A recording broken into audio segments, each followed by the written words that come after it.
even after being nailed by the car, I'm not going to stop. If I get hurt enough, maybe that'll deter me from being so enthusiastic about it. But until that day comes, it's still the coolest thing I could possibly think of going and doing on a Sunday.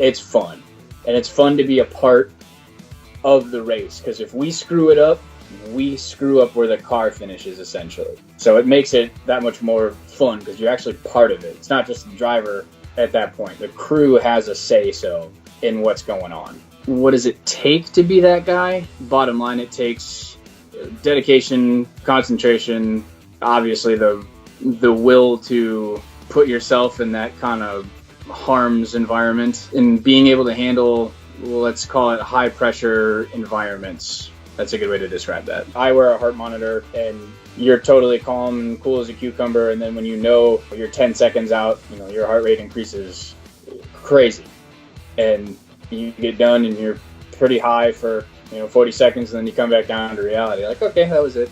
Now we wait around for the next one.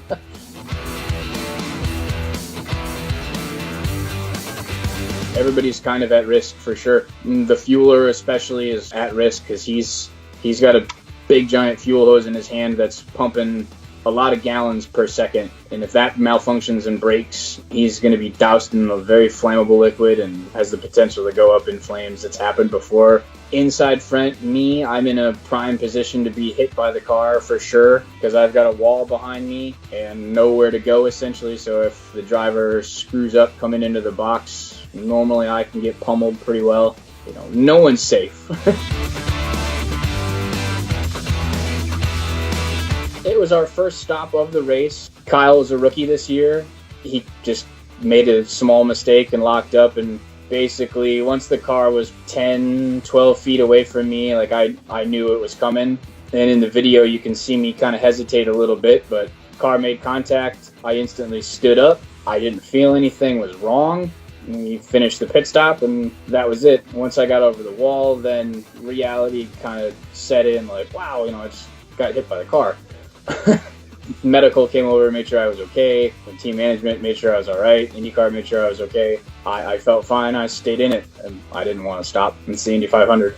I think you just have to keep it in the back of your head. I know there's people out there that have done this for years that have never been hurt, and that's a good thing, And then I've worked with people who have been severely hurt to the point where 3 years later they're still doing rehab and reconstructive surgeries and pins and screws, and they're not going over the wall anymore. They don't want to. If we do 3 pit stops in a race, and the race is 2.5 hours long, that 30 seconds of work that we did throughout the race is worth every ounce of stress and frustration and being tired and long hours and this and that. That 30 seconds is totally worth everything.